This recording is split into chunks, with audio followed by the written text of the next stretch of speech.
सीखने के लिए आपको प्राइमरी, मिडिल और हाई स्कूल को छोड़ना पड़ेगा नहीं। ये माता बहनें लोग, इसका जन्म कहीं और हुआ होगा, पालन पोषण कहीं और हुआ होगा। जहाँ जन्मी, जहाँ पली, जहाँ बढ़ी, जहाँ खेली, जहाँ सखियां बनी, सहेलियां बनी, कसम खा लेता कि अपना उन माँ बाप का घर को छोड़ना ही नहीं है। तो ससुराल कैसे बसता है? गृहस्थी जीवन की एक मर्यादा है। यदि आप जिस जगह जन्मे और उस जगह को छोड़ने को पाप मान लेते तो ससुराल की व्यवस्था हो पाती था? फिर गृहस्थी जीवन चलता कैसे? तो मेरे कहने का ये अर्थ है कि हर एक छोड़ना वो पाप के दायरे में नहीं आता, जीवन की एक प्रक्रिया है। उसी तरह से भक्ति की शुरुआत सगुन से जरूर होगी। जो भी पूजा पाठ करते हैं, दिया अगरबत्ती दिखाना वगैरह जो भी आप करते हैं, धार्मिक रीति रिवाज, भक्ति के प्रारंभिक स्तर पर उसको करना आवश्यक है। दुख तब होता है, संतों का जो कटाक्ष होता है, संत जो उस पर चोट मारते हैं, वह चोट घृणा के कारण नहीं मारते, बल्कि चोट मारने के पीछे का वजह सिर्फ इतना होता है कि आप बस जिस जगह अटके एक बार वहीं अटके रह गए, उसको छोड़ करके आगे बढ़ना नहीं चाहते। और जब उसे छोड़ करके आगे नहीं बढ़ना चाहते तो आपकी जीवन बस उसी में अकड़ जाती है। फिर जो आपके चेतना का विकास होना चाहिए, परमात्मा के असली स्वरूप तक पहुंचना चाहिए, भक्ति के असली अर्थ तक पहुंचना चाहिए, वहां तक आप पहुंच नहीं पाते। इसलिए उस संत गुरुजनों को आपके पूजा पाठ कर्मकांडों की आलोचना करनी पड़ती। कैसे? तो मैंने कहा कि मुझे जैसे पता चला कि रामचरितमानस को जानने मानने वाले लोग यहाँ पर कुछ ज्यादा हैं, तो मैं रामचरितमानस के ही एक प्रसंग का निवेदन करूंगा, उसी से समझिए आप। कबीर साहब के माध्यम से समझाऊं तो मैंने कहा पहले कल ही कि कुछ लोगों के दिमाग में लगता है कि बाहर भीतर ये सब कबीरपंथी लोग, निर्गुणपंथी लोग, ये अपना अलग अलग कोई तरीका चलाया है, ये भगवान के तरीका से, देवी देवता के तरीका से अलग हट करके। तो इसलिए जो बात मैं कहूँगा उस संतों के अनुसार तो कहूँगा ही, थोड़ा आप लोग के भगवान जिसको मानते हैं उसके विचारधारा के अनुसार ही बाहर को छोड़ करके भीतर आए बगैर भक्ति पूर्ण नहीं हो सकती है, उसके संबंध में उन्हीं कथा के माध्यम से थोड़ा मैं निवेदन करूंगा। रामचरितमानस यदि आप पढ़ते हैं तो उस रामचरितमानस के एक कथा प्रसंग को जरूर जानते होंगे। वह प्रसंग क्या है कि जिस समय श्री राम जी, ये श्री सीता जी का स्वयंवर होने वाला है और विश्वामित्र जी के साथ में राम जी और लक्ष्मण जी जनक जी के नगर में पहुंचते हैं, तो उस समय पूरे देश के जितने राजे महाराजे होंगे पूरे पृथ्वी पर, सबको कहा जाता है, बुलाया गया होगा। सबके ठहरने की अलग अलग व्यवस्था थी। चूंकि विश्वामित्र जी एक ऋषि थे तो राजा महाराजाओं से ठहरने की व्यवस्था उसकी अलग होगी। तो इसलिए जनक जी के राज्य में जो वो मंदिर वाला फुलवारी था, उस फुलवारी में ही संतों की कोई कुटिया बनी होगी, उसी कुटिया में विश्वामित्र जी को रख दिए। राजा के ठहरने की व्यवस्था अलग और संत महात्मा के ठहरने की व्यवस्था अलग। तो इस वजह से वो जो फुलवारी में जो कुटिया बनी हुई थी, कुटिया के पास ही शिव जी का मंदिर था। उसी मंदिर के प्रांगण में एक कुटिया में विश्वामित्र जी को निवास दे दिए। और राम और लक्ष्मण चूंकि राजा के यहाँ निमंत्रण दे करके तो पहुंचे नहीं थे, वो तो गुरु जी के साथ में ही गए थे, तो वहां पर तो उसको राजकुमार की तरह नहीं रखा जाएगा। वो गुरु जी के शिष्य की तरह गए तो शिष्य की तरह कुटिया में ही रहेंगे। उस कथा प्रसंग में आगे क्या आती है कि अब सुबह 10 बजे 12 बजे जितना भी बजे हो वो स्वयंवर होने वाला है, तो वो सूर्योदय होते होते माता सीता जी की जो माँ थी, उन्होंने सीता जी से कहा कि जाओ शिव जी का मंदिर है, पूजा पाठ कर लेना, और तुम्हारे मन में कोई कामना हो, इच्छा हो, तो पूजा पाठ करके वरदान मांग लेना, ताकि शादी विवाह बढ़िया से संपन्न हो जाए। राजकुमारी होने के नाते 4-5 सहेलियां साथ में दे दी गई। तो 5-6 सहेलियां साथ में थी, गई। संजोग से वह उसी फुलवारी में गई जिस फुलवारी के प्रांगण में, कुटिया में, उधर राम जी, लक्ष्मण जी, विश्वामित्र जी निवास कर रहे थे। तो गई उस फुलवारी में, फूल तोड़ करके सभी सहेलियों के साथ मंदिर में जाती है। और सहेलियां, चूंकि वो पूजा करने तो सहेलियां जा नहीं रही थी, वो तो केवल सहयोग के लिए गई थी ना। तो सहयोग के लिए जाने के कारण उस मंदिर के दरवाजे पर सभी सहेलियां खड़ी हो गई। अब मंदिर के अंदर कौन प्रवेश की? केवल सीता जी। और सहेलियां चौखट पे आधा इधर आधा उधर खड़ी हो गई, पूजा कर रही है बैठ करके। अगरबत्ती दिया जो भी जलाना था जला के, फूल वगैरह चढ़ा करके, आंख बंद करके जो भी मंत्र जप सकती थी जप रही है। जो भी मन में कामना होगी वो कामना भगवान के सामने प्रस्तुत कर रही है। संजोग उसी क्षण सुबह का ब्रह्म मुहूर्त बेला था। विश्वामित्र जी जगे, राम लक्ष्मण जी भी जगे। विश्वामित्र जी ने राम और लक्ष्मण दोनों को आदेश दिया कि हमारे भी पूजा करने का वक्त होने वाला है, जाओ फुलवारी से फूल तोड़ करके ले आओ। राम जी और लक्ष्मण जी दोनों फुलवारी में प्रवेश करते हैं ना। ये कथा केवल सुनने से काम नहीं चलेगा, वो कथा कहना क्या चाहती, उस संदर्भ को समझने की कोशिश कीजिए। राम और लक्ष्मण दोनों प्रवेश करते हैं उस फुलवारी के अंदर। अब आप बताइए कि श्री राम जी और लक्ष्मण जी दोनों का जो दर्शन होगा, दोनों को जो देखेंगे, उस सबसे पहले फुलवारी में कौन देखेंगे? बताइए। सबसे पहले राम जी और लक्ष्मण जी को कौन देखेंगे वहां फुलवारी में? सहेलियां न देखेगी? सीता जी देखेगी कि सहेलियां? कौन देखेगी? सीता जी। सहेली क्यों देखेगी सहेली पहले? क्योंकि सहेलियां मंदिर के बाहर में खड़ी है और सीता जी कहां है? मंदिर के अंदर है। सहेलियां देख ली। गोस्वामी तुलसीदास जी कहते हैं, जो जाने सोई देई जनाई, जानत तुम्हें तुम्हें हो जाई। प्रकृति का यह नियम है कि अध्यात्म के रहस्य को, परमात्मा रूपी धन को जो प्राप्त कर लेता है, तो भौतिक धन को तो आदमी छुपा करके रख भी सकता है, लेकिन आध्यात्मिक धन को कोई प्राप्त कर जाए, ईश्वर धन को कोई प्राप्त कर जाए, परमात्मा धन को कोई प्राप्त कर जाए, तो उसको छुपा करके जबरदस्ती रखना भी चाहेगा तो उसको छुपा के रख नहीं पाएगा। जैसे मीराबाई ने उस राम रतन धन को पाया था तो छुप के रह पाई कि पैर में घुंघरू बांध करके दुनिया को बताने लगी क्या? पायो जी मैंने राम रतन धन पायो, पायो जी मैंने राम रतन धन पायो। लोगों ने पूछा कि पालियो तो कौन पूजा करके पालियो, कौन यज्ञ करके पालियो, कौन कथा कीर्तन करके पायो? मीराबाई ने कहा, बहुत कथा कीर्तन पूजा पाठ करके थक गए, किसी से नहीं पायो। तब वस्तु अमोलक दी मेरे सतगुरु। किसने दिया? किनके मार्फत से मिला? सत्यनारायण कथा करवाने से कि हनुमान चालीसा पढ़ने से?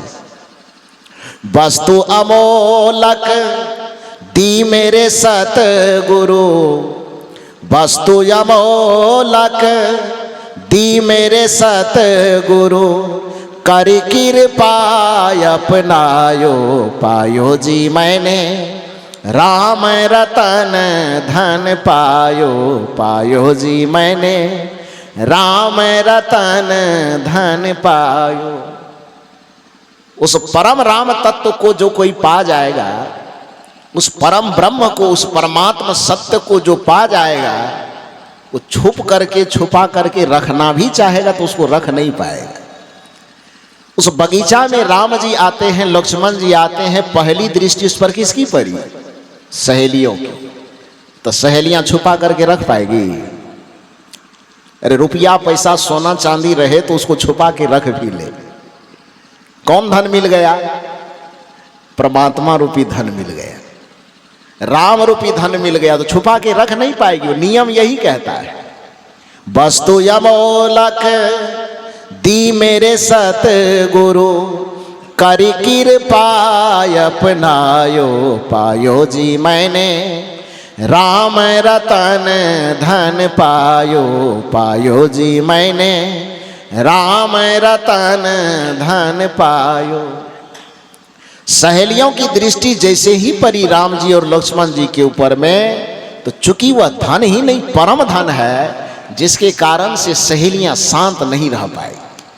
देखी, जान गई, तो अब उसके अंदर व्याकुलता होने लगी कि जनाया जाए सामने वाले को। किसको जनाया जाए? तो वहां है कौन और?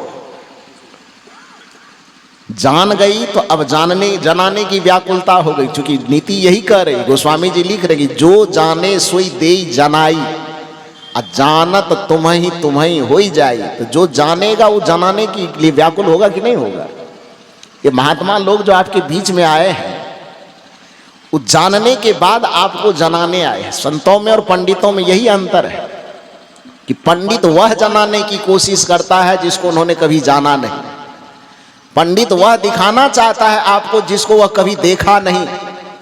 पंडित वह समझाना चाहता है जिसको उन्होंने केवल किताबों के पन्नों में पढ़ा है। लेकिन संत उसे कहते हैं जिसे पहले खुद देख लेते हैं, उसके बाद दुनिया को दिखाने चलते हैं। जो खुद जान लेते हैं उसे दुनिया को जनाने चलते हैं। जो खुद जी लेता है दुनिया को वही जीवन का रास्ता बताने चलते हैं।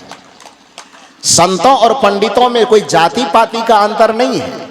संतों और पंडितों में अंतर इतना ही है कि जो जाने नहीं फिर भी जनाने की कोशिश करे, जिसको कबीर साहब ने कहा, जाना नहीं, बूझा नहीं, समझ किया नहीं गौन, अंधे को अंधा मिला तो राह बतावे कौन। जो जानता नहीं, बूझता नहीं, दूसरे को केवल बताता है, दूसरे को बताता है कि धर्म करना चाहिए। आज अपना मंदिर से निकलता है और मुर्गा काट करके खाता है। दूसरे को बताता है भगवान की भक्ति करना चाहिए, उपवास करके भगवान का पूजन करना चाहिए। अब पूजा करके निकलता है, पूजा में जो दान दक्षिणा में पैसा मिला है, बाजार से जाते वक्त उसी से मछली खरीद के ले जाता है और उसको फ्राई बना करके खाता है। सदगुरु कहते हैं कि उसी को पंडित कहा जाता है कि जो धर्म की बात तो करता है, ईश्वर परमात्मा की भक्ति की चर्चा खूब करता है, लेकिन उसका आचरण नहीं करता है। धर्म की, भक्ति की, ईश्वर की, परमात्मा का उच्चारण खूब करता है, लेकिन आचरण नहीं करता है। संत की विशेषता यही है कि उसी तथ्य का उच्चारण वो करते हैं जिसका वो खुद आचरण करते हैं। और जिसके आचरण और उच्चारण में एकता आ जाए उसी को संत कहा जाता है। चूंकि नीति परिभाषा यही देती है। महात्मा का अर्थ ये नहीं कि उजला चोला धारण कर लिए महात्मा हो गए, ये लाल वाला भी पहन लिए तो महात्मा हो गया, ऐसा नहीं है। दाढ़ी बढ़ा लिए तो महात्मा हो गए, ऐसी भी बात नहीं है। उजला टीका, लाल टीका, नीला टीका, पीला टीका लगा लेने से कोई महात्मा हो जाता, ऐसा नहीं होता है। यदि कपड़ा बदल लेने से, टीका लगा लेने से, दाढ़ी बढ़ा लेने से कोई महात्मा हो जाए तो फिर ये कपड़ा खरीदने में कितना देर लगता है? 100, 200, 500 रुपए में जाके खरीद लाएंगे और 1 मिनट में धारण करेंगे, हो गए बड़का महात्मा। शरीर पर कपड़ा बदलने में भले ही 5 मिनट लगता हो, लेकिन अपने जीवन और चरित्र को बदलने में आदमी को पूरा जीवन लग जाता है। जो कपड़ा को बदले उसी को पंडित कहा जाता है, जो अपने चरित्र और स्वभाव को बदल करके महात्मा हो उसी को संत कहा जाता है। चाहे वह किसी भी वेश में हो, किसी भी रूप में हो, किसी भी देश में हो, उससे कोई फर्क नहीं पड़ता। और महात्मा की परिभाषा ही यही है कि मनस्य एकम, वचस्य एकम, कर्मण्य एकम महात्मना। मनस्य अन्यत्र, वचस्य अन्यत्र, कर्मण्य अन्यत्र दुरात्मना। जो मन से जैसा सोचता हो, वाणी से वैसा ही बोलता हो और आचरण में वैसा ही कर्म को संपादित करता हो, तीनों की एकता जिसमें, जहां पर स्थापित जिसके जीवन में झलकने लगे, मन की मन का चिंतन, वाणी का वचन और चरित्र का आचरण, जिसका तीनों समान हो जाए, तीनों में कोई विषमता न झलके, समझ लेना चाहिए कि किसी भी जगह का हो, किसी भी जाति, किसी वंश, किसी परंपरा, किसी मत, किसी पंथ, किसी संप्रदाय से जुड़ा हुआ हो, नीति कहती है उसी को संत कहना चाहिए। वही धर्मात्मा है, वही महात्मा है। कहने का अभिप्राय यह है कि वह दोनों सहेलियां जो थी वह देख ली उस परम धन को। राम का, श्री राम का प्रथम दर्शन उसे हुआ मिथिलांचल की धरती पर। जब वो देख ली तब उसके अंदर व्याकुलता आ गई कि दूसरे को जनाना है, क्या करें अब, किसको जनावे, नजदीक में है कौन। 6 साथ में गई थी, जितना साथ में सहेली गई थी तो सब जान ही गई, तो जनाने के लिए अब कौन बचा। फूल को तो जनाएगा नहीं, धरती को तो जनाएगा नहीं, आकाश को तो जनाएगा नहीं, जनाने के लिए कोई आदमी चाहिए ना। वहां आदमी नजदीक में कौन है, सीता जी। और सीता जी है कहां, मंदिर के अंदर। क्या कर रही है, पूजा। अब क्या किया जाएगा, दरवाजे पर जो 6 सहेलियां खड़ी है जो साथ में गई है, वो 2 हिस्से में बट गई। मैंने पहले कहा कि भारतीय संस्कृति 2 हिस्सों में बटी हुई, एक ब्राह्मण प्रकृति, एक संत की संस्कृति। एक ब्राह्मण परंपरा, एक श्रवण परंपरा, एक धार्मिक परंपरा, एक आध्यात्मिक परंपरा, एक सगुण परंपरा, एक निर्गुण परंपरा। सीता जी के सामने भी जो साथ में 6 सहेलियां गई थी, 2 हिस्से में बट गई, 2 परंपरा का प्रतिनिधित्व करने के लिए। एक सहेलियां जो सगुण परंपरा का 3 सहेलियां प्रतिनिधित्व कर रही है, और 3 सहेलियां उसमें निर्गुण परंपरा का प्रतिनिधित्व कर रही है। 3 सहेलियां उसमें धार्मिक प्रवृत्ति का नेतृत्व कर रही है, और 3 सहेलियां उसमें आध्यात्मिक प्रवृत्ति का नेतृत्व कर रही है। 2 हिस्से में बट करके सहेलियां आपस में बात करती है कि राम जी तो देख लिए हम लोग, बगीचा में आ गए, और सीता जी मंदिर के अंदर पूजा कर रही है। तो उसमें से आधी सहेलियां जो सगुण परंपरा वाली है, धार्मिक परंपरा वाली है, वो सहेलियां कहती पूजा कर रही है, पूजा पूरा करने दीजिए, वरदान वरदान मिल जाएगा भगवान से, उसके बाद मंदिर से बाहर निकालेंगे।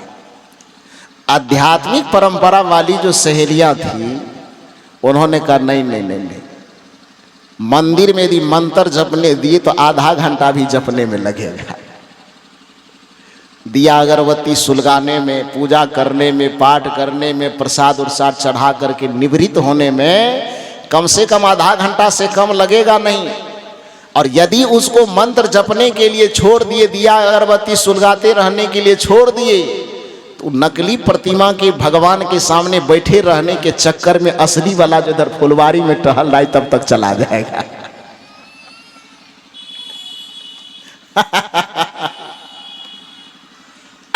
वहां तो भगवान की प्रतिमा न है, यहां पर फुलवारी में डायरेक्ट परमात्मा है। निवेदन क्या किया जा रहा है, सहेलियां जो 2 हिस्से में बटी, एक तो करेगी नहीं, पूजा कर रही करने दो, पूजा छोड़वाओगी तो पाप चढ़ जाएगा। भगवान की भक्ति कर, यदि उसको छोड़वाओगे तो पाप चढ़ेगा, उसको भी, पूजा करने वाले को भी नरक होगा, जो छोड़वाएगा उसको भी नरक होगा।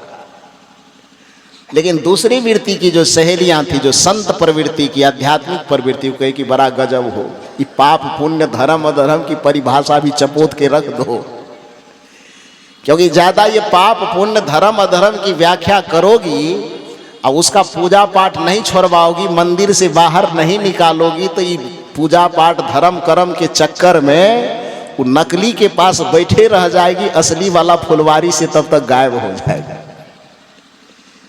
पाप चढ़े कि पुण्य चढ़े, धर्म चढ़े कि अधर्म चढ़े, वो फैसला बाद में कर लेंगे।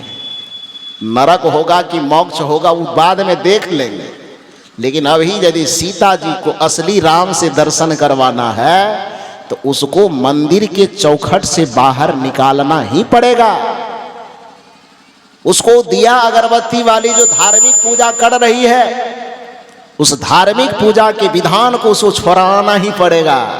जब तक वह धार्मिक विधान को छोड़ेगी नहीं, जब तक वह मंदिर के चौखट से बाहर निकलेगी नहीं, जब तक वह रीति रिवाज परंपरा इत्यादि जो उसमें लगी हुई है उसका परित्याग नहीं करेगी, तब तक में जो साक्षात राम सामने में खड़े हैं उस राम का दर्शन नहीं हो पाएगा। तो साक्षात राम का दर्शन करवाने के लिए उसको मंदिर के चौखट से बाहर आना ही पड़ेगा, निकालना पड़ेगा। अब इस जगह पर बताइए कि इस जगह क्या करना चाहिए, आप लोगों से पूछा जाए तो। यदि छुड़वाने को केवल पाप माना जाता है, जो कबीर साहब कहते वहां से ऊपर उठो, संत कहते हैं वहां से आगे बढ़ो, चौखट से बाहर निकलो, परंपरा के चौखट से, रीति के चौखट से, रिवाज के चौखट से, धार्मिक कर्मकांड के चौखट को खोल करके बाहर आओ। या परम चेतना को, परमात्मा के विराट स्वरूप को समझो। जो परमात्मा हरि व्यापक सर्वत्र समाना है उसको तुम एक जगह कैद करके कैसे रख सकते हो? प्रतीक है वो, वहां उसकी भी जरूरत है। मैंने पहले कहा कि उसकी भी जरूरत है, लेकिन सदैव उसी में अटके रह जाएंगे तो फिर तो ये अपने आप से अपनी भक्ति की हत्या करनी हो जाएगी। तो कहने का अभिप्राय यह है कि सहेलियों में जो दो मत विभाजन हुआ, एक कह रही कि नहीं नहीं नहीं, नहीं पूजा छोड़वाओगी तो पाप लगेगा, मंत्र जप रही है वो आंख बंद की हुई, यदि उसको उठाओगी तो पाप लग जाएगा। दूसरी वाली करे नहीं पाप लगेगा। कौन चीज? वो तो हम जान रहे हैं कि नकली के पास बैठी हुई है, तो असली वाला न छूट जाएगा। तो इस तरह से दोनों के बीच में बहस होते होते होते होते अंत में जो आध्यात्मिक परंपरा वाली सहेलियां थी, आध्यात्मिक वृत्ति वाली सहेलियां थी, उसकी जीत हुई। किसी तरह से बकझक करते हुए मंदिर के अंदर प्रवेश की। सीता जी तो सचमुच में आंख बंद किए हाथ जोड़े बैठे थी। जो भी उसके भीतर में इच्छा कामना होगी वो सारी इच्छा कामना भगवान को सुना रही थी। सहेलियां जाती है, धार्मिक प्रवृत्ति वाली अभी भी मना करती, ध्यान में लगे हुए, इसको मत तोड़ो, छोड़वाओगे तो पाप लगेगा। आध्यात्मिक वृत्ति वाली कहती बड़ा गजब हो, हम इसको छोड़वा के कहीं दूसरे जगह थोड़े ले जा रहे हैं, केवल जड़ से छुड़वा करके चेतन में ले जा रहे हैं, नकली से छुड़वा करके असली में ले जा रहे हैं। और ऐसा करके क्या करती है आध्यात्मिक प्रवृत्ति वाली सहेलियां, सीता जी के कंधे पर हाथ देती है, जरा सा हिलाने की कोशिश करती है। सीता जी आंख खोलना नहीं चाहती, क्योंकि वह भी जानती है कि पूजा छूट जाएगा तो पाप लग जाएगा, तो वह भी आंख बंद किए हैं।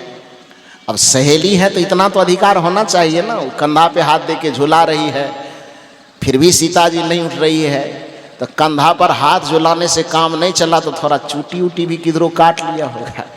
अब सहेली है तो इतना तो अधिकार होना चाहिए ना। अब ये बात भी सुन करके कोई ये नहीं कहिएगा कि ये बात नहीं बोलना चाहिए। नहीं समझने आता है आपको कथा सत्संग तो मत सुनिए आप। उस शैली होती है कहने की। कल जो हमने कह दिया कि गंगा जी भीष्म पितामह की माँ है, तो आपकी और हमारी कौन है, काकी की, मामी की, नानी? तो जा करके हमको कहते हैं बात नहीं बोलना चाहिए। हम कहे क्यों? नानी कहना कोई गलत बात है क्या? किसी का मामी होना, किसी का दादी होना कोई गलत है? गाली है ये?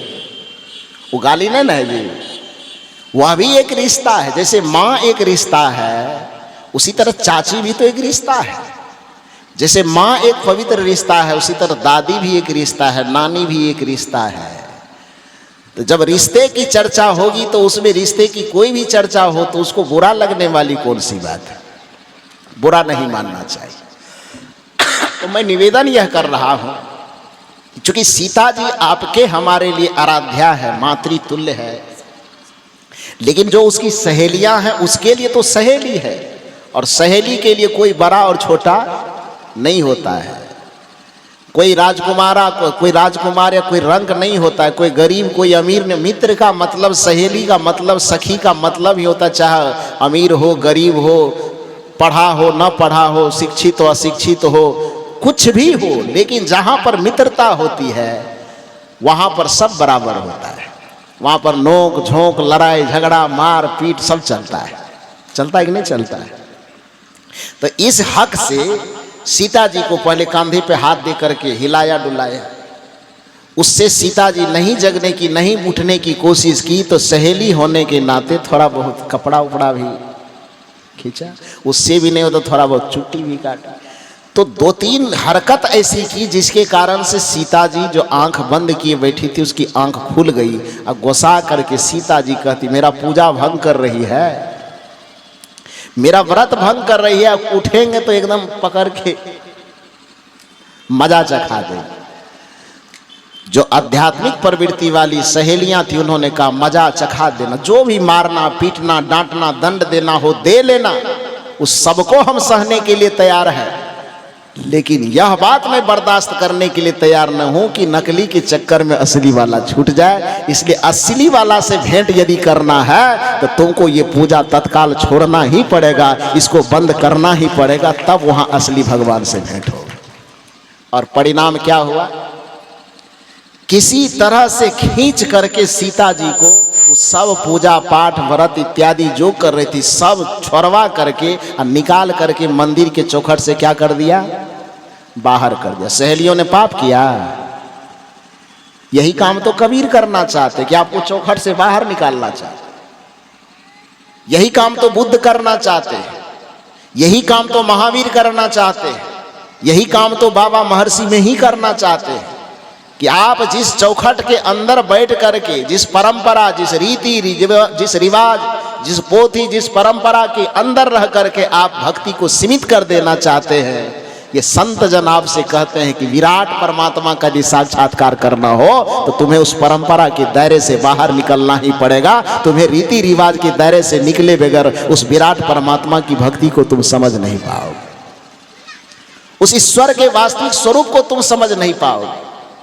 सीता की सहेलियों ने सीता जी को चौखट से बाहर निकाला, और जब सीता जी बाहर निकली तो क्या हुआ, आप ही लोग ने गीत गाते हैं, इधरे वाली तो सब गाते हैं, मिथिलांचल की माता लोग, राजा जनक जी के, ये मेरा नहीं है काम, ये आप लोगों का है, आप लोग दोहराइए, क्या गाते हैं आप लोग, राजा जनक जी के बाग में, हाँ उसी जगह की बात है। सीता जी को प्रथम बार श्री राम जी से साक्षात्कार होता है, कब, यदि वो मंदिर में पूजा करती रह जाती तब क्या होता, यदि वो हाथ जोड़े रह जाती, मंत्र जपते रह जाती, लड्डू चढ़ाते रह जाती, दिया जलाते रह जाती, अगरबत्ती जलाते रह जाती, सब कर्मकांड करते रह जाती, धार्मिक रीति रिवाज में उलझे रह जाती, तब क्या होता, राम जी से दर्शन होता कि नहीं होता? थोड़ा जोर से बोलिए ना, हम बोलेंगे तो कहिएगा तो कबीरपंथी है इसीलिए ऐसा बोलता है, तो हम क्यों बोले अकेले, आप बोलिए। मैंने पहले कहा कि कई जगह छोड़ना अपराध की श्रेणी में नहीं आता है, निंदा की श्रेणी में नहीं आता है। जैसे सांस लेना भी जीवन की एक वृत्ति है और भीतर में समाये हुए सांस को छोड़ना भी एक प्रकार से जीवन की प्रक्रिया है, वो दोनों को करना आवश्यक है। उसी प्रकार से भक्ति के प्रारंभिक पल में सगुण साकार को जीवन में धारण करना, सगुण भक्ति करना ये आवश्यक है, लेकिन उसी में अटके रह जाना ये जीवन की, ये भक्ति की, ये परमार्थिक जीवन की हत्या है, आत्महनन गति, जय गोस्वामी जी की भाषा में कहते आत्महत्या की श्रेणी में वो आएगा। इसलिए कबीर साहब ने डायरेक्ट सीधे ये नहीं कहा कि आप सगुण भक्ति मत करो, बल्कि कबीर साहब ने कहा कि थोरे थोरे थिर होहु भाई, अब बिन थंभे जस मंदिर थमाई। कि अपनी चेतना को संभालने के लिए थोड़े थोड़े कोई पूजा करती हो, पाठ करती हो, कुछ कथा कीर्तन करती हो, घर में अच्छे संस्कार बच्चों में लाने के लिए कोई देवी कोई देवता बैठा करके रखी हो तो अच्छा है, उसको बुरा नहीं कहा जा सकता। हम लोग भी आए देखा एक ये महात्मा थोड़े बन गए कि परिवार में वो सगुण भक्ति की परंपरा थी, सगुण भक्ति का माहौल था, बचपन में जगते थे, सवेरे माता पिता कहते जाओ नहा करके आओ, जाओ उस पे जल चढ़ाओ, ये करो वो करो, तुलसी जी में पानी डालो, ये करो। तो ये जो धीरे धीरे संस्कार सिखाते सिखाते सिखाते सिखाते जब थोड़ी उम्र में वृद्धि हुई, बुद्धि में चेतना में थोड़ी सी समझ आई, तब पता चला कि जिस भगवान की अभी हम पूजा कर रहे हैं ये प्रतिमा वाला भगवान है, भगवान का असली स्वरूप तो कुछ और है। जैसे जमीन का नक्शा भी कागज में होता है, लेकिन मकई नक्शा पर नहीं उपजता, गेहूं और धान नक्शा पर नहीं उपजता। नक्शा पर भी हमारे जमीन के प्लॉट दाखिल होते हैं, उस पे उसका खाता खेसरा नंबर लिखा होता है, लेकिन यदि हमें पेट भरने के लिए अनाज उपजाना हो तो हम नक्शा पर ट्रैक्टर नहीं चलाते, ट्रैक्टर चलाने के लिए असली प्लॉट पर जाते हैं। उसी तरह से परमात्मा को समझने के लिए हमें प्रतिमाओं का सहारा तो लेना चाहिए, लेकिन जब बड़े हो जाए हम, थोड़ी बौद्धिक चेतना हमारी जगह, हमारा आध्यात्मिक चेतना जगे, तब हमको उस प्रतिमाओं से मुख मोड़ करके हमें असली परमात्मा के स्वरूप को समझने का प्रयास करना चाहिए। इसी को निर्गुणवाद कहा जाता है और इसी को संतों की परंपरा कही जाती है। कबीर साहब उसी संत परंपरा का रहस्योद्घाटन करते हुए, संत परंपरा की भक्ति को बताते हुए कहते, थोरे थोरे थिर होहूं भाई, अब बिन थंभे जस मंदिर थमाई। जैसे एक मंदिर को खड़ा करना है, मंदिर समझ में नहीं आ रही तो मकान समझ लीजिए, मकान खड़ा करना है। तो कल्पना कीजिए कि एक मकान हम बनाना चाहते हैं। मकान बनाने में हमने नींव लिया, नींव बनाए, कुर्सी पिलर कसे, उसके बाद दीवार जोड़ते जोड़ते अंतिम में लिंटर थौल तक ले गए, और उसके बाद अब उसमें सेटरिंग करना है। सेटरिंग करने के बाद तब छत ढालेंगे, यही करेंगे ना। तो जब छत ढालने के लिए सेटरिंग करेंगे तो वो मकान जो बना रहे हैं हम अपना सोने के लिए, आराम करने के लिए, किसी दूसरे के सोने के लिए? कोई भी व्यक्ति मकान बनाता था अपने लिए ना। लेकिन वो मकान बनाने की योजना जब हम बनाए, छत ढालने तक हम पहुंच गए, सेटरिंग हम लगा रहे हैं, तो सेटरिंग लगाने के वक्त में उस कमरे में पहले हम अपना पलंग लगाते हैं कि एक एक बित्ता पर बांस के खूंटा। सेटरिंग लगाने के समय में उसमें अपना पलंग घुसाते हैं, फ्रिज, वॉशिंग मशीन रखते हैं पहले, तब क्या करते हैं? इधर से बोल रहे कूलर रखते हैं। क्या रखते हैं कूलर?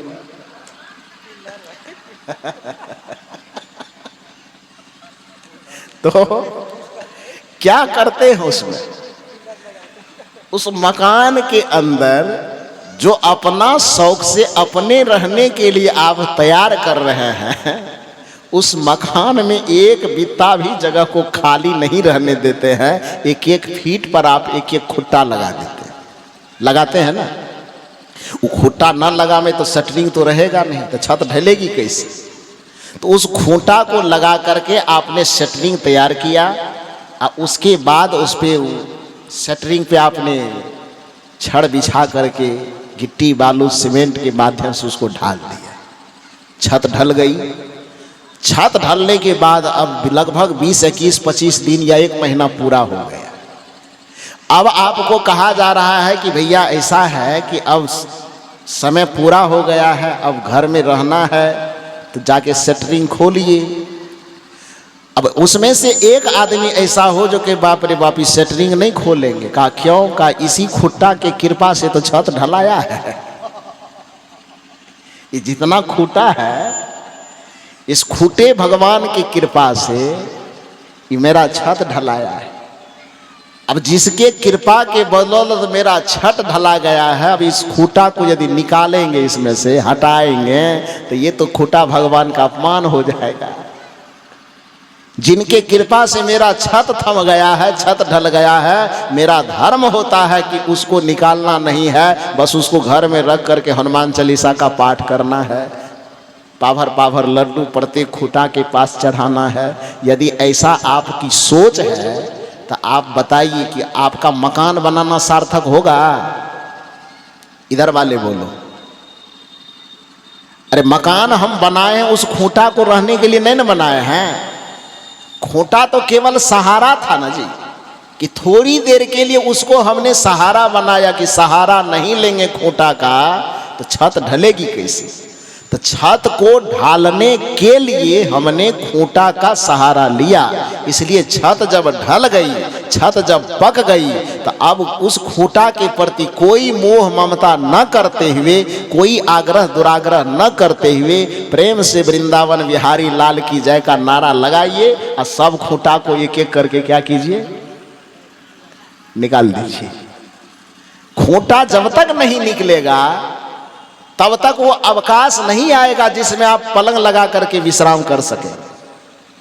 तब तक वो स्पेस नहीं बचेगा कि इधर पिलर कूलर लगाएंगे, कि इधर फ्रिज लगाएंगे, कि इधर ये लगाएंगे, कि इधर लाइटिंग की व्यवस्था करेंगे, कि इधर दीवार चमकाएंगे, कि पुट्टी करेंगे। घर में रहने का सुख यदि भोगना है तो लिंटर के वो शटरिंग के वक्त में लगाए गए हर एक खूंटे को आपको घर से निकालना ही पड़ेगा। उसी प्रकार से उस मकान के छत से कबीर साहब उदाहरण दे रहे हैं। देखिए कितना बढ़िया कि थोरे थोरे थिर होहूं भाई, अब बिन थंभे जस मंदिर थमाई, कि थोड़ा थोड़ा अस्थिर करने के लिए 100 खूंटा लगा देना पड़ा, लेकिन छत जब पक गया तो सब खूंटे को निकाल देना आवश्यक है। उसी तरह से हे मनुष्य, जब तक आपकी चेतना का छत कमजोर है, जब तक आपका बुद्धि कमजोर है, जब तक आपका विवेक कमजोर है, तब तक आप बचपना अवस्था से लेकर के युवा अवस्था के उस समय तक, जिस समय तक आपकी बुद्धि विचार तर्क परिपक्व न हो, तब तक भक्ति करने के लिए यदि आपने 33 करोड़ देवी देवता में से किसी के भी खूंटा का सहारा ले लिया हो तो कोई बुरी बात नहीं है। लेकिन जैसे ही सत्संग में आकर के, गुरु के संत सत्संग में आकर के, गुरु के सानिध्य में आकर के आपकी चेतना परिपक्व हो जाए, आपकी बुद्धि परिपक्व हो जाए, सब देवी देवता के खूंटा को निकाल दीजिए और अपने हृदय मंदिर में परमात्मा की ज्योति जगमगाने दीजिए। ये भक्ति का एक तरीका है, लेकिन इस तरीका को न जान पाने के कारण लोगों ने कबीर साहब जैसे संतों पर सीधा इल्जाम लगा दिए। तो भक्ति के विरोधी है, ये पूजा के विरोधी है, ये पाठ के विरोधी है। पूजा पाठ के विरोधी कैसे? छोड़िए मकान वाला उदाहरण थोड़ा समझ में न आवे तो एक और उदाहरण मैं देता हूं। कल्पना कीजिए कि आपके घर में एक बच्चे जन्म लिए। स्वाभाविक है कि जन्म से ही कोई दौड़ने तो लगता नहीं है। बच्चा जन्म लिया, 6 महीना, साल भर, 2 साल का हुआ, किसी तरह धीरे धीरे धरती पर लुढ़क रहा है, गुड़क रहा है। अब आपके मन में लालसा हो रही है कि बच्चा अब 2-3 साल का हो गया, इसको चलना चाहिए। अपने से वो तो चल नहीं सकता। आप बाजार गए, लकड़ी अथवा रबड़ का एक गाड़ी खरीद लाए कि बच्चा इस गाड़ी के सहारे से धीरे धीरे चलेगा एक कदम। वो गाड़ी जो खरीद करके आप लाए, स्वाभाविक है उस बच्चे के आगे में रखा, गाड़ी चलाने के लालच में बच्चा धीरे धीरे किसी तरह अपने पैर पर खड़ा होने की हिम्मत जुटा रहा है। और हिम्मत जुटा करके उसके बाद क्या किया, तो एक दिन खड़ा हो गया, गाड़ी को पकड़ा और एक एक कदम धीरे धीरे चल रहा है। तो यह दृश्य देख करके माता पिता और परिवार वाले को अच्छा लगेगा कि नहीं लगेगा? लगेगा ना। राजा दशरथ जी को भी प्रिय लगा था, तब न भजन है, ठुमुक चलत रामचंद्र बाजत पग पैजनिया, ठुमुक ठुमुक के चल रहा है। तो हर एक माँ बाप के लिए उसका बच्चा राम कृष्ण से कम थोड़े होता है। प्रत्येक माँ बाप के लिए उसका बच्चा भगवान के तुल्य ही होता है।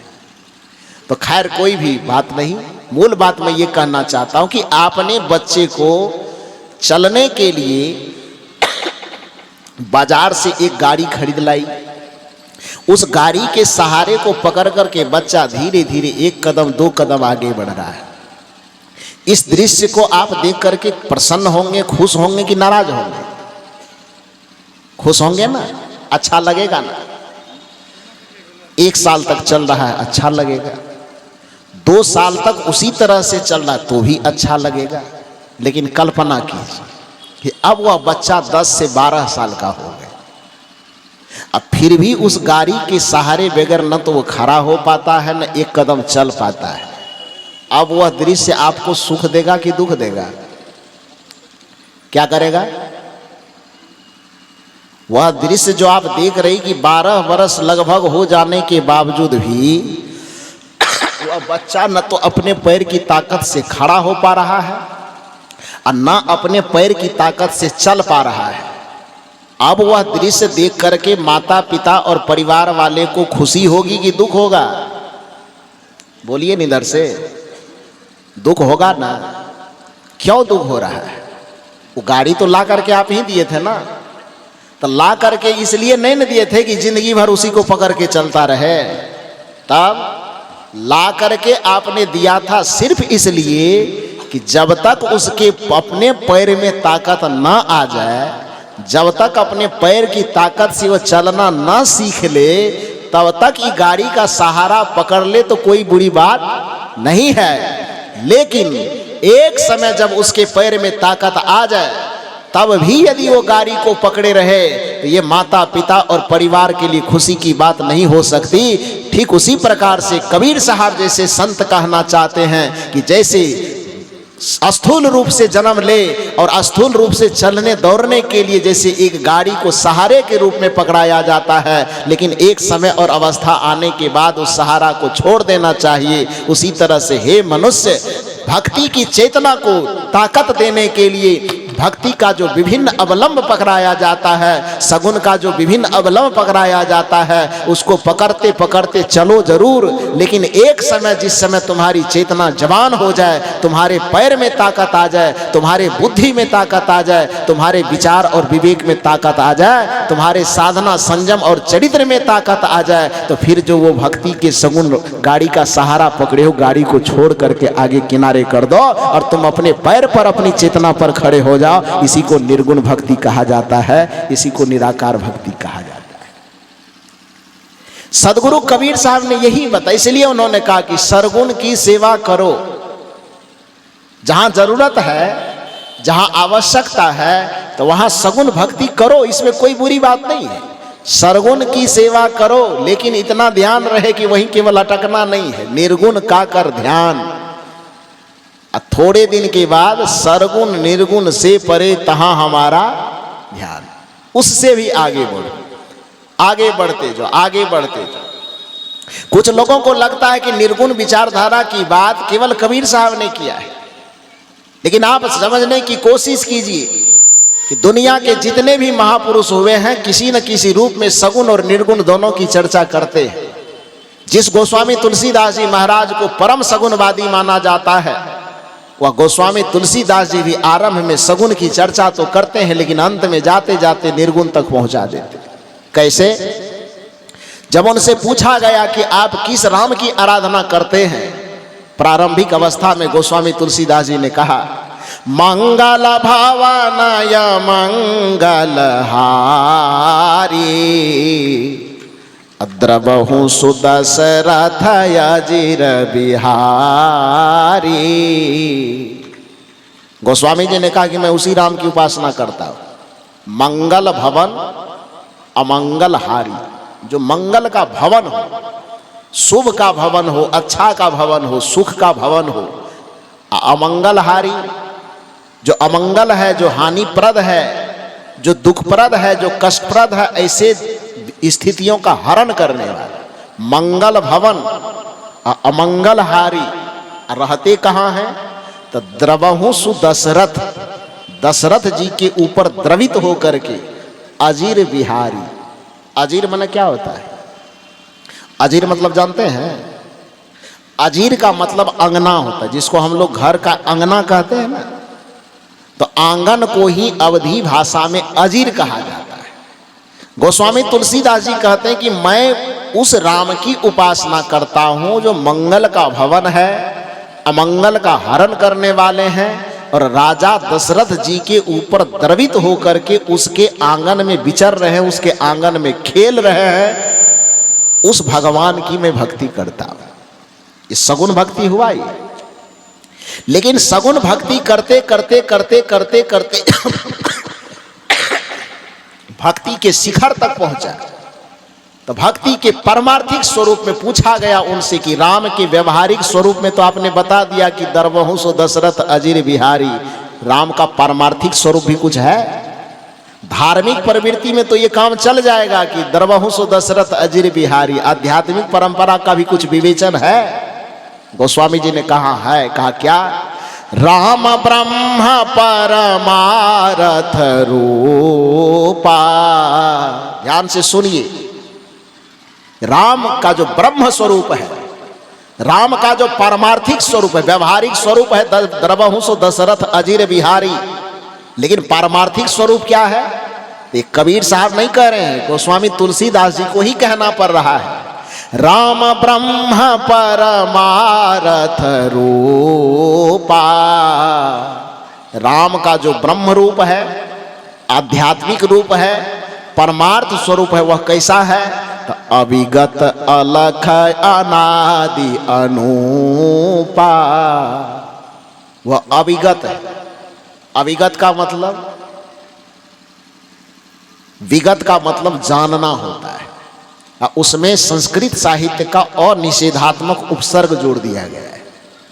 संस्कृत व्याकरण में जब भी किसी शब्द के साथ में अनिषेधात्मक उपसर्ग को जोड़ा जाता है तो उसका अर्थ होता है कि जो चीज है उसके उल्टा अर्थ को प्रकट कर। जैसे भय का मतलब डर होता है, और उस भय में अ जोड़ दीजिए तो शब्द क्या बन जाएगा?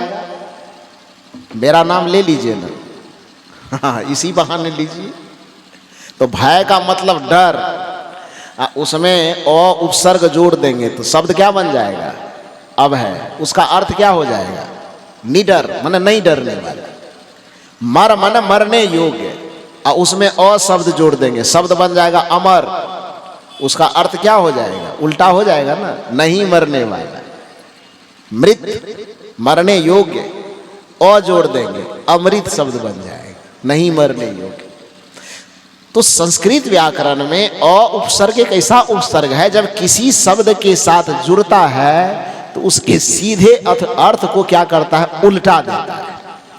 गोस्वामी तुलसीदास जी ने श्री राम जी के पारमार्थिक स्वरूप की चर्चा करते हुए जितने सारे शब्द बताए उसमें अनिषेधात्मक उपसर्ग को जोड़ते चले। क्या जोड़ा? राम ब्रह्म परमारथ रूपा। ध्यान दीजिए, अविगत, विगत में अ जोड़ा हुआ है, अविगत। अलख, लख में अ जोड़ा हुआ है। अनादि, अन आदि, अन उपसर्ग जुड़ा हुआ है। अनुपा, उपमा माने उपमा उदाहरण देने योग्य, अन उपमा माने अनूप, जिसका उदाहरण न दिया जा सके। तो सारे उपसर्ग निषेधात्मक उपसर्ग जोड़ा हुआ है। राम ब्रह्म परमारथ रूपा, अविगत अलख अनादि अनूपा। इस शब्द का अर्थ क्या करेंगे? राम का जो पारमार्थिक स्वरूप है, व्यवहारिक स्वरूप तो बता दिया कि दशरथ के आंगन में खेल रहा है, लेकिन पारमार्थिक स्वरूप की चर्चा किया तो कहा कि राम ब्रह्म परमारथ रूपा। उसका रूप है कैसा? तो अविगत, जो मन और इंद्रियों से जानने में नहीं आता है। अलख, लख माने देखना, अलख माने नहीं देखना, जो स्थूल दृष्टि से दिखाई नहीं देता है। जो स्थूल दृष्टि से दिखाई नहीं देता है उसको सगुण कहिएगा कि निर्गुण कहिएगा? थोड़ा जोर से बोलिए ना, क्या कहिएगा? कहते तो गोस्वामी जी निर्गुण मानवे नहीं करता है। तो राम ब्रह्म परमारथ रूपा, अविगत, जो मन और इंद्रियों के द्वारा, बुद्धियों के द्वारा जानने में नहीं आता है। अलख, जो स्थूल दृष्टि से देखने में नहीं आता है। अनादि, जिसका न आदि है न जिसका अंत है, जो सदैव था, सदैव है और सदैव रहेगा, जिसको शाश्वत और सनातन कहते हैं, उसी आत्मा रूपी रमैया राम को परमार्थिक स्वरूप में पहुंचा देने पर परमात्मा कहा जाता है। वही राम का परमार्थिक रूप है, ये गोस्वामी तुलसीदास जी कहते हैं। राम ब्रह्म परमारथ रूपा, अविगत अलख अनादि अनुपा। भक्तों ने पूछ लिया कि सगुन वाले जो दशरथ अजीर बिहारी की बात करते हैं उसका ठिकाना तो हम लोगों को मालूम है कि अयोध्या में है, अभी अभी भी नया मंदिर बना है, स्थापित हो गए, तो सगुन वाला तो पता मालूम है कि दशरथ जी के आंगन में खेल रहा है, तो दशरथ जी का आंगन अयोध्या में ही माना गया है, तो वहां तो पता है। लेकिन जिस निर्गुण राम की चर्चा कर रहे हैं तो उसका रहने का ठिकाना भी जरा बताइए, वो कौन मंदिर में रहते हैं। अब कबीर साहब तो चिल्ला चिल्ला के कह ही रहे हैं घट घट निवास करते हैं, संतों की परंपरा ये पुकार के कह रहे हैं कि वो घटवासी है। लेकिन चूंकि यहाँ गोस्वामी तुलसीदास जी की चर्चा और रामचरितमानस की चर्चा हो रही है, इसलिए न कबीर साहब से पूछना है न मेही बाबा से पूछना है, सीधे गोस्वामी जी से ही पूछना है कि आपने मंगल भवन अमंगल हारी का पता तो अयोध्या में बता दिया है, लेकिन जिस परमार्थिक राम की चर्चा कर रहे हैं उसका पता क्या है। गोस्वामी जी कहते हैं उस परमार्थिक राम का पता है प्रकृति पार प्रभु सब उर्वासी, ब्रह्म निरीह विरजय विनाशी।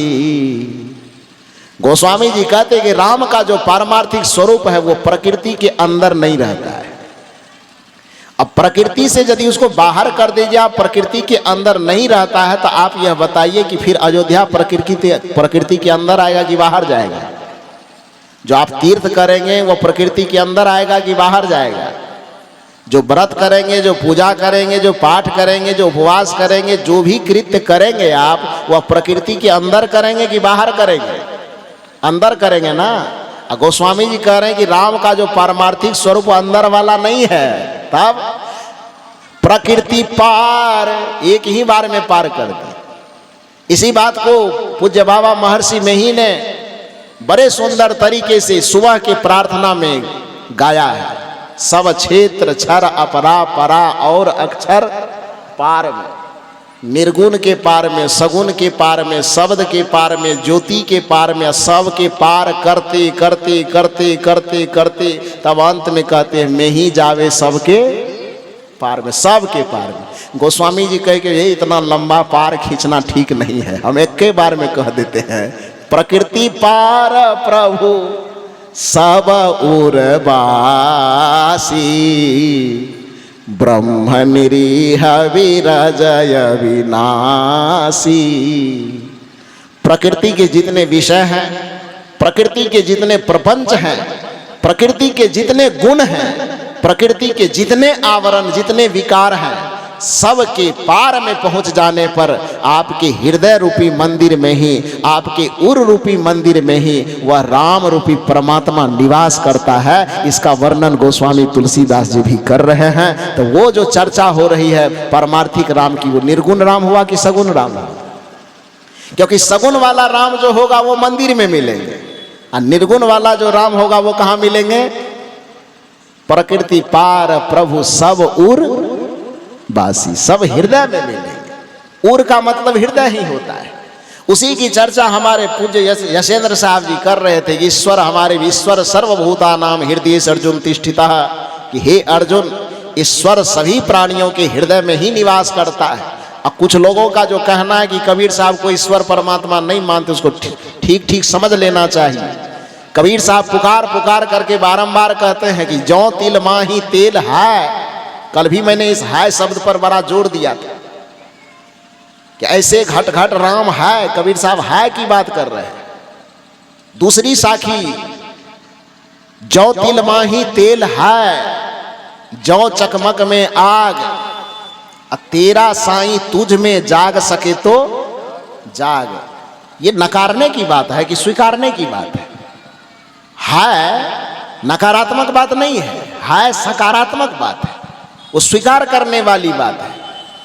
कबीर साहब कहते हैं कि जैसे तिल के अंदर तेल समाया हुआ है, जैसे चकमक के अंदर ही अग्नि समाया हुआ है, जैसे दूध के अंदर ही घी समाया हुआ है, ठीक उसी प्रकार से हे मानव, तुम्हारा परमात्मा, तुम्हारा ईश्वर भी तुमसे बाहर नहीं, तुम्हारे अंदर में ही समाया हुआ है। जैसे दूध को मथने पर घी की प्राप्ति होती है, जैसे फूलों को निचोड़ने पर सुगंध की प्राप्ति होती है, जैसे चकमक को रगड़ने पर अग्नि की प्राप्ति होती है, उसी तरह से तुम गुरु के शरण में आकर के युक्ति और विधि को जान करके जब ध्यान साधना को करोगे तो सारे ध्यान साधना की अंतिम परिणति में तुम्हारे हृदय रूपी मंदिर में ही परमात्मा की ज्योति जगमगाएगी और उसी से तुम्हें राम तत्व का साक्षात्कार होगा, उसी से ब्रह्म तत्व का साक्षात्कार होगा, उसी से परम तत्व परमात्म तत्व का साक्षात्कार होगा, उसी से ईश्वर स्वरूप का साक्षात्कार होगा।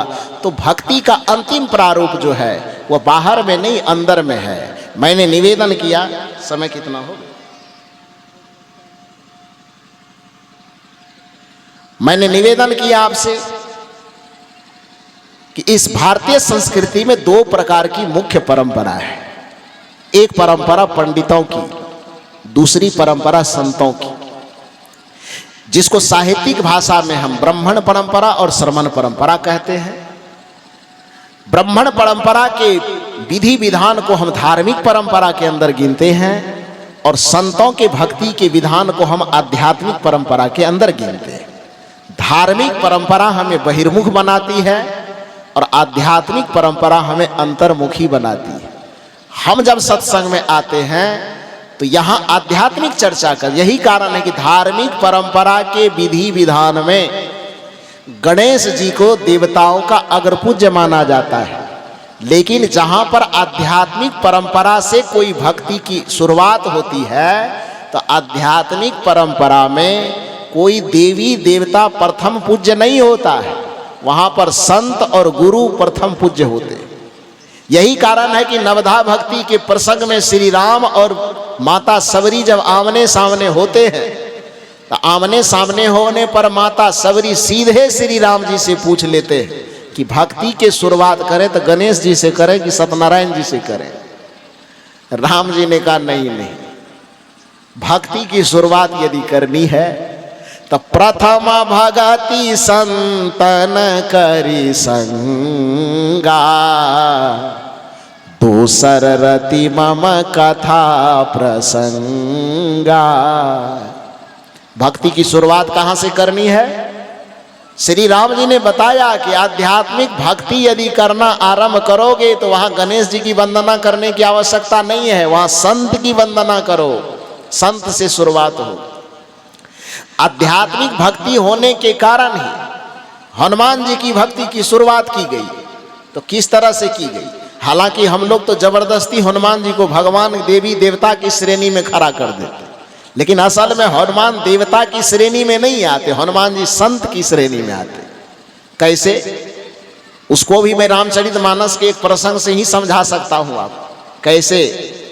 आप जानते हैं कि विभीषण जी राम जी की पूजा करते थे कि नहीं? लंका में राम जी की पूजा करते थे ना, लेकिन पूजा करते थे तो एकदम खुल्लम खुल्ला करते थे कि राजा तर में छुप करके,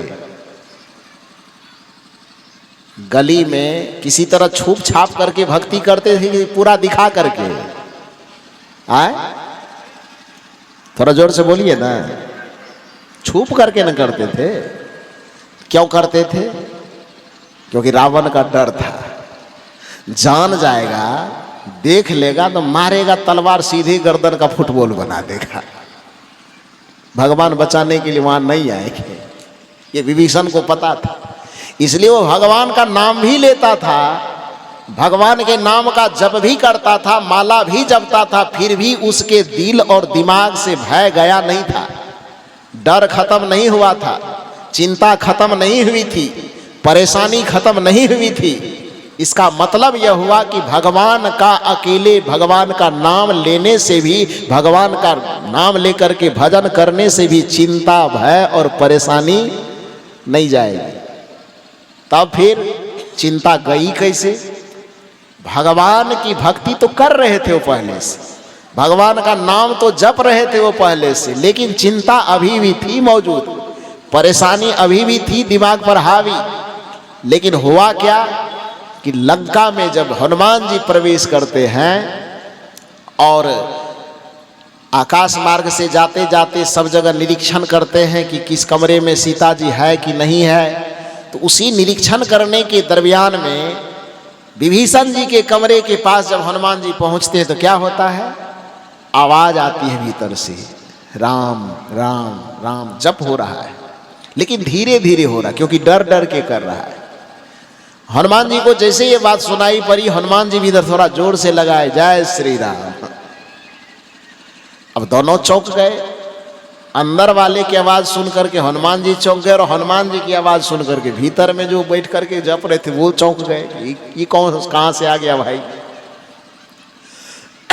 विभीषण जी बाहर आते हैं और बाहर आने के बाद हनुमान जी से मुलाकात होती है, दोनों का आपस में परिचय होता है।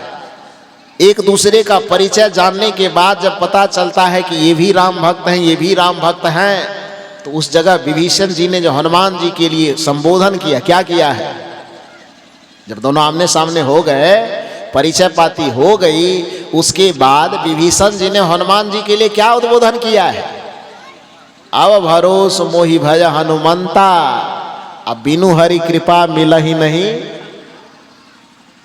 संता। कहा है कि नहीं कहा है कि बिनु हरि कृपा मिलहि नहीं देवी या देवता, तब बिनु हरि कृपा मिलहि नहीं संता। तो हनुमान जी का जो संबोधन विभीषण जी के द्वारा हुआ है, देवी और देवता के रूप में हुआ है कि संत के रूप में, संत के रूप में न हुआ जी। तो इतना दिन से विभीषण जी भगवान की भक्ति तो कर रहे थे, किंतु उनके मन से डर, चिंता और परेशानी खत्म नहीं हुई थी। लेकिन आज पहली बार उसको एक संत के रूप में हनुमान जी से मुलाकात हो गई। तब भगवान अकेले पहले से था, अब बीच में मुलाकात हो गई संत की, और संत की युक्ति जान करके, विधि जान करके जब विभीषण जी भगवान की भक्ति करने लगे, तब विभीषण जी का उद्धार हो गया। विभीषण जी की चिंता परेशानी खत्म हो गई, उसके जीवन के दुखों का निवारण हो गया। हुआ कि नहीं हुआ? हुआ ना।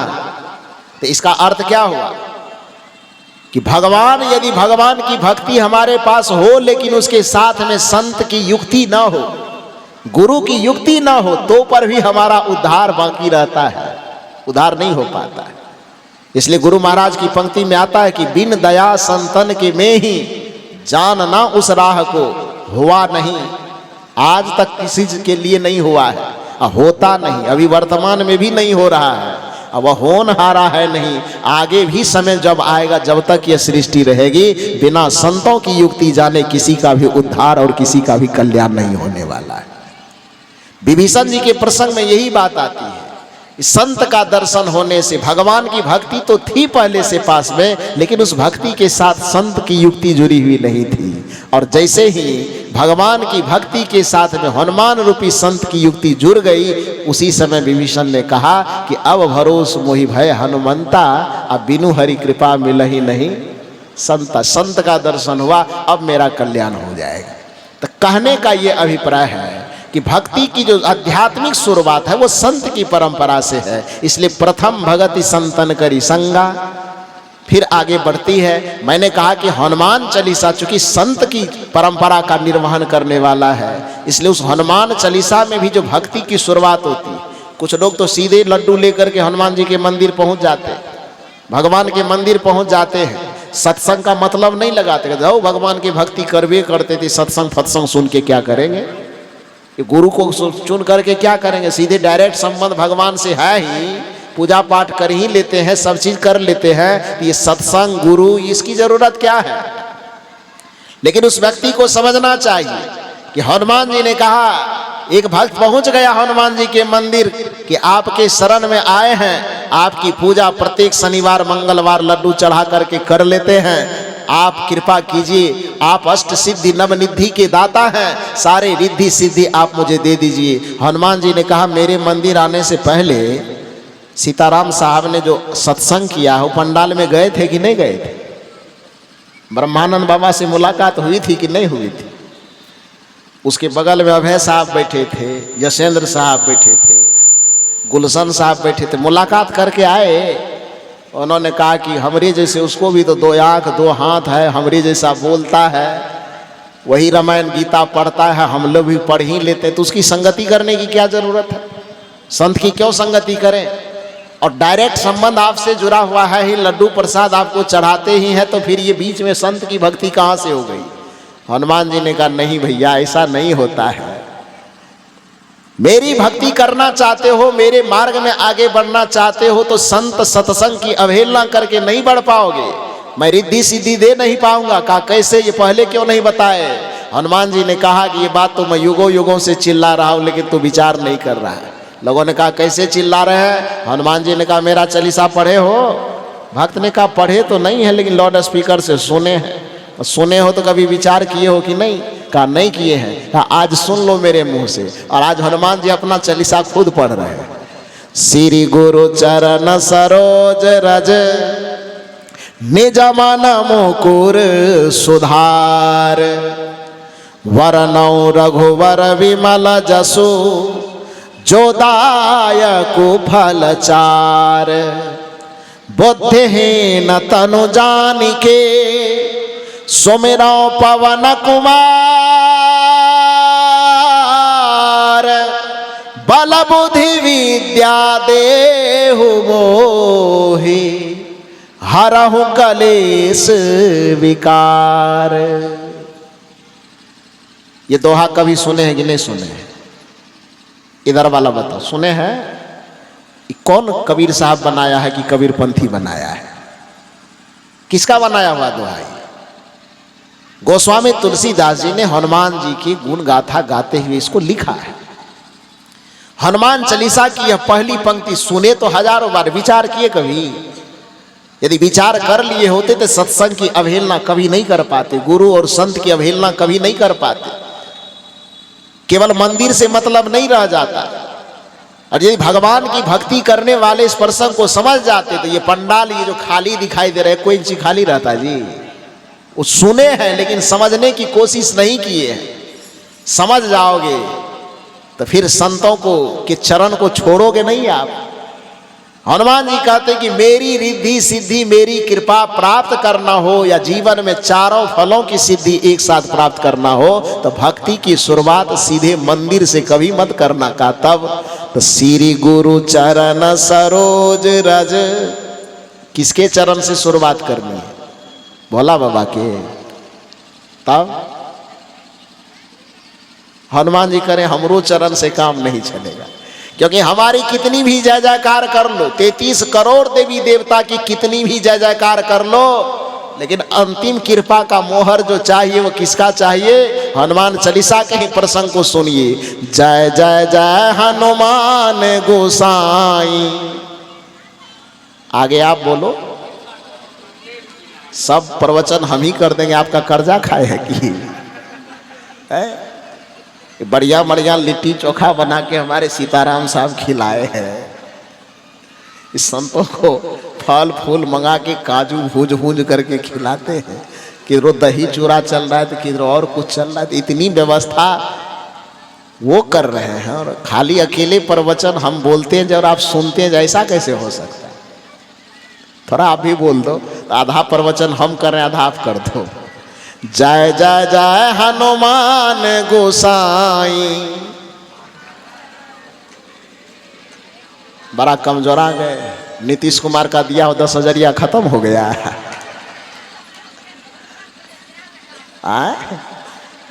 पैसा की गर्मी तो बड़का बड़का ठंडी को पार कर जाता है। तो अभी तो नया नई 10,000 लेवे की हो तो इतना नरम नरम हो के क्यों बोलती? उधर वाला नरमा के बोले तो बात समझ में आती है, उसके पैकेट में भी गया नहीं है। वो लोग को हम सलाह देंगे कि आप लोग भी जीविका वाला ग्रुप बना लीजिए अपना, तो अगले टर्म में आपको भी मिल जाएगा। हाँ क्या बोले?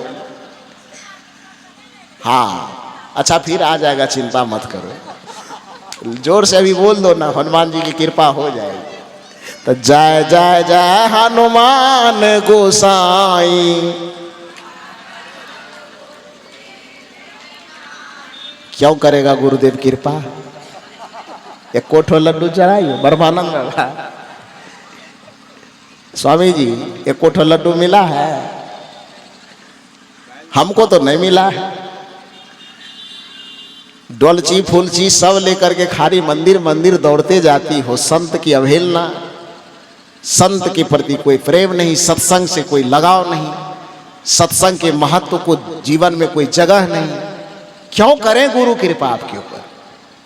लेकिन हनुमान जी कह रहे हैं कि मेरी कृपा या 33 करोड़ देवी देवता की कृपा तब तक सार्थक नहीं होगी जब तक उस पर अंतिम मोहर गुरु की कृपा की नहीं लगेगी। जय जय जय हनुमान गोसाई, हाँ कृपा करहु गुरुदेव की नाई। नाई का मतलब जैसे हो, नवा का दीर्घई, नाई मन दाढ़ी बनाने वाला, नवा का अंशुआ दीर्घई, नाई का अर्थ जैसे। संस्कृत में उसको यथा कहते हैं, हिंदी में जैसे कहते हैं, और अवधी में उसी को नाई कहा जाता है। नाई नहीं, नाई बोलने में नहीं उजिया तो थोड़ा नाक को दबा करके बोलो, नाई बोला जाएगा। जय जय जय हनुमान गोसाई, कृपा करहु गुरुदेव की नाई। हे हनुमान जी, आपके मंदिर में आकर के हम जय जयकार तो आपकी कर रहे हैं, लेकिन आप भगवत कृपा तो करना ही करना, लेकिन अंतिम में आप मेरे ऊपर गुरुदेव की तरह कृपा करना। तो जब देवी देवताओं की आराधना करने के बावजूद भी कृपा अंत में गुरु वाला ही चाहिए, आखिरी मोहर। तो सामान चाहिए गुरुदेव वाला या दुकान चाहिए खाली मंदिर वाला है? दुकानों गुरुदेव वाला चाहिए कि नहीं? इसलिए भक्ति की शुरुआत मंदिर और पूजा पाठ से केवल नहीं चलेगा। श्री गुरु चरण सरोज रज, कहाँ से शुरुआत करना है?